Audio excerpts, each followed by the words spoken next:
देखिए 18 नंबर प्रश्न। सब तो एक ही जैसा प्रश्न है, आप लोग कई कैलकुलेशन में मिस्टेक करते होइएगा।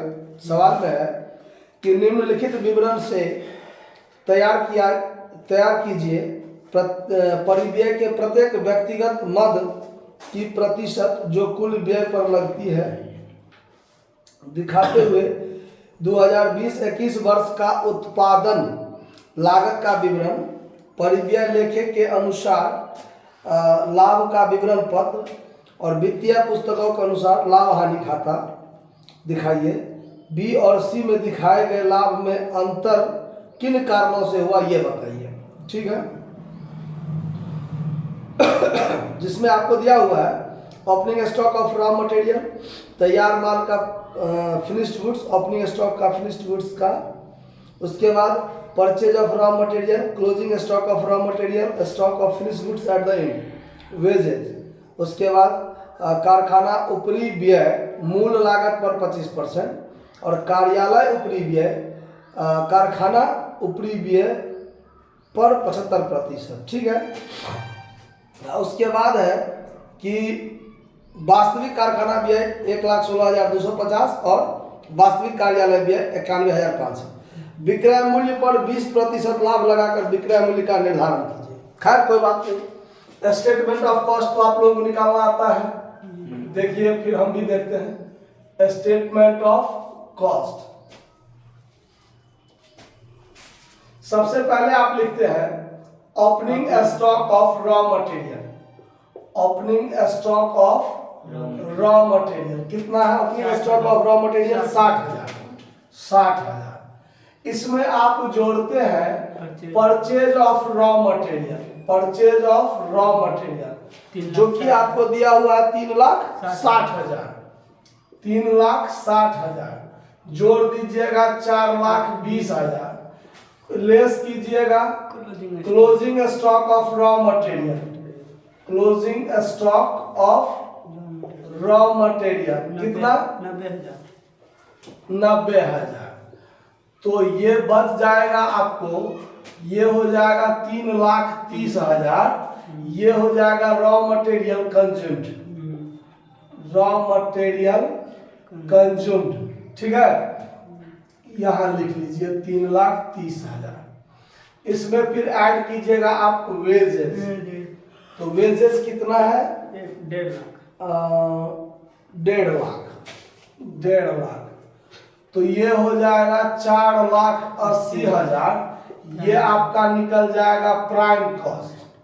फिर आपको इसमें ऐड करना है फैक्ट्री ओवरहेड।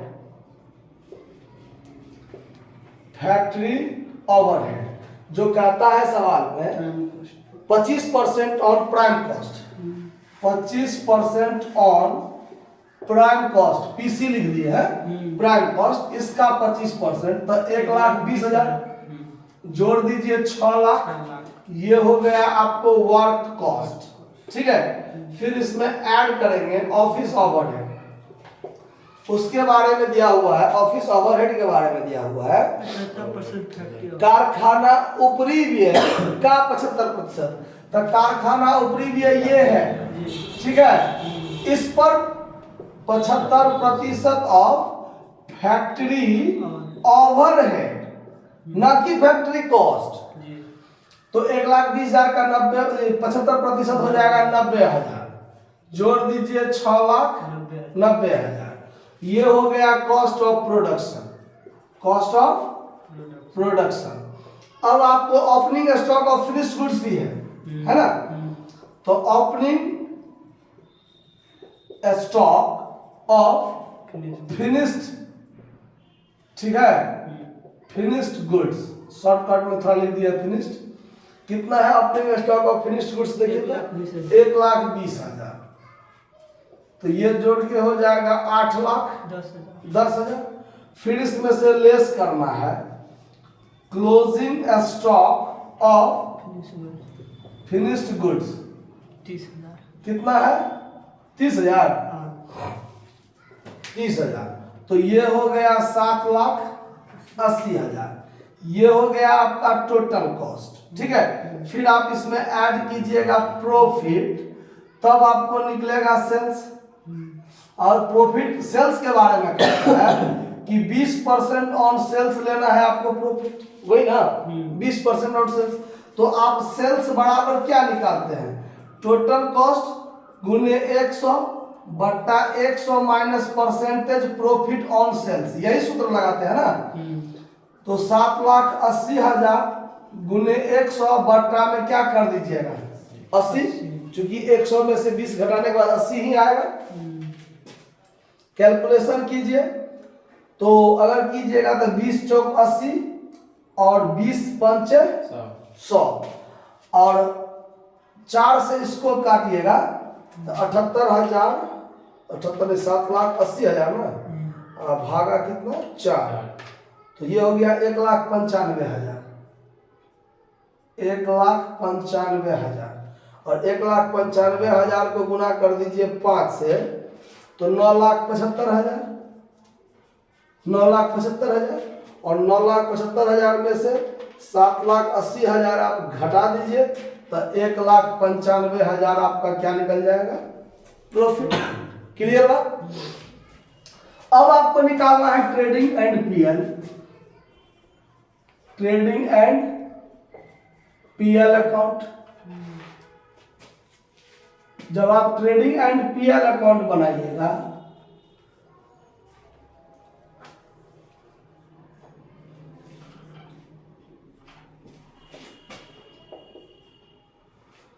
तो सबसे, अब देखिए ट्रेडिंग एंड पीएल अकाउंट में 2 ओपनिंग स्टॉक होता है, 2 ओपनिंग स्टॉक जिसमें आपको रॉ मटेरियल और फिनिश्ड गुड्स दोनों का है आपको।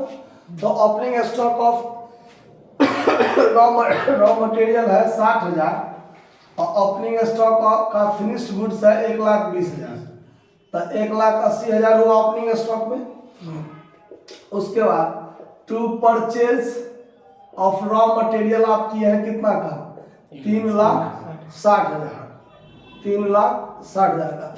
वैसे ओपनिंग स्टॉक और क्लोजिंग स्टॉक में किसी प्रकार का चेंजिंग नहीं है, तो हम उसको इग्नोर करके भी चल सकते हैं। सिर्फ रॉ मटेरियल कंज्यूम्ड लिख लेते हैं डेबिट में, वेजेज लिख लेते हैं डेबिट में और आगे हम लोग निकल जाते हैं। क्योंकि क्लोजिंग स्टॉक और ओपनिंग स्टॉक में दोनों की बुक में मतलब स्टेटमेंट ऑफ कॉस्ट में और ट्रेडिंग अकाउंट में किसी प्रकार का कोई चेंजिंग नहीं है, तो हम नहीं भी लिखे तो चलेगा, लेकिन है आइटम तो लिख दिए हैं। समझा बात, क्योंकि ये आइटम सब इसमें लिखाता है, इसीलिए होना चाहिए।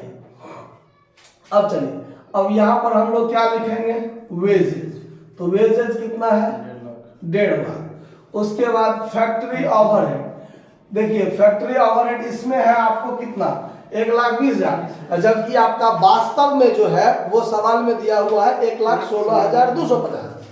तो आप यहाँ पर 1,16,250 रखिएगा। यहाँ पर लिखिएगा बाय सेल्स, तो सेल्स में आपको किसी प्रकार का चेंजिंग नहीं होगा, जो है वास्तव में 9,75,000 वही होगा, ठीक है। उसके बाद by closing stock, by closing stock raw material का क्लोजिंग स्टॉक कितना है 90,000 और फिनिश्ड गुड्स का कितना है 30,000, तो मिलाकर 1,20,000। अगर यहां पर आप इसको लिखिए तो अंतर निकलेगा ग्रॉस प्रॉफिट, ये हो जाएगा 10,95,000, 10,95,000 यहां निकलेगा ग्रॉस प्रॉफिट। कितना होगा घटा कर देखिए, तो देखिए 10,95,000 माइनस 1,18,54 5,40,000, ये दोनों को मिला के हो गया 5,40,000 और फिर हो गया ये 2,66,250, 2,66,250, 2,88,750, 2,88,750। तो यहाँ पर लिखा जाएगा बाय ग्रॉस प्रॉफिट 2,88,750 और यहाँ पर होगा ऑफिस ओवरहेड।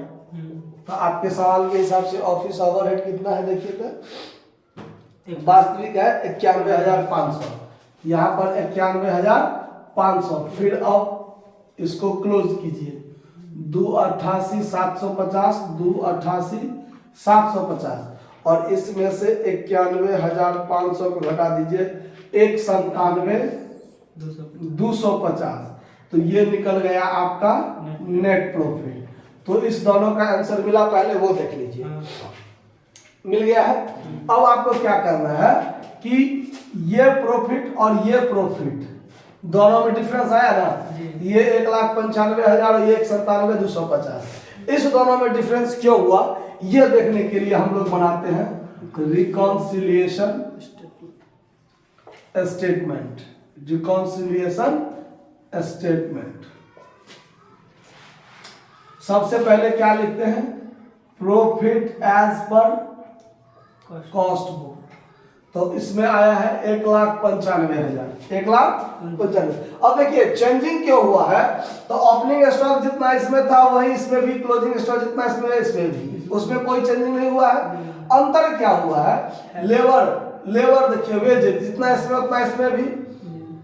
फैक्ट्री ओवरहेड में चेंजिंग हुआ है और ऑफिस ओवरहेड किधर गया, ऑफिस ओवरहेड इसमें दुइये को में चेंज हुआ है। इसमें 1,20,000, इसमें है 1,16,250 और इसमें ऑफिस ओवरहेड है 90,000 और इसमें है 91,500। इसी दोनों के कारण लफड़ा हुआ है। तो कॉस्ट बुक के अनुसार हम बढ़े हैं, तो कॉस्ट बुक में देखते हैं फैक्ट्री ओवरहेड। फैक्ट्री ओवरहेड इसमें 1,20,000, इसमें 1,16,250, मतलब इसमें ज्यादा है। इसमें क्या है, तो कॉस्ट बुक में अगर खर्चा ज्यादा है तो ज्यादा को जोड़ेंगे, लिखेंगे over charge of factory overhead in cost book. कितना, तो 1,20,000 आइए तो 3,750, 3,750 इसको जोड़ना पड़ेगा। और फिर दूसरा आइटम फैक्ट्री ऑफिस ओवरहेड 90,000, 91,500, 1,500 इसमें कम है, तो कम को कम करेंगे, तो कम को कम के लिए लिखते हैं under charge of office overhead in cost book. कितना, 1,500 घटा देंगे।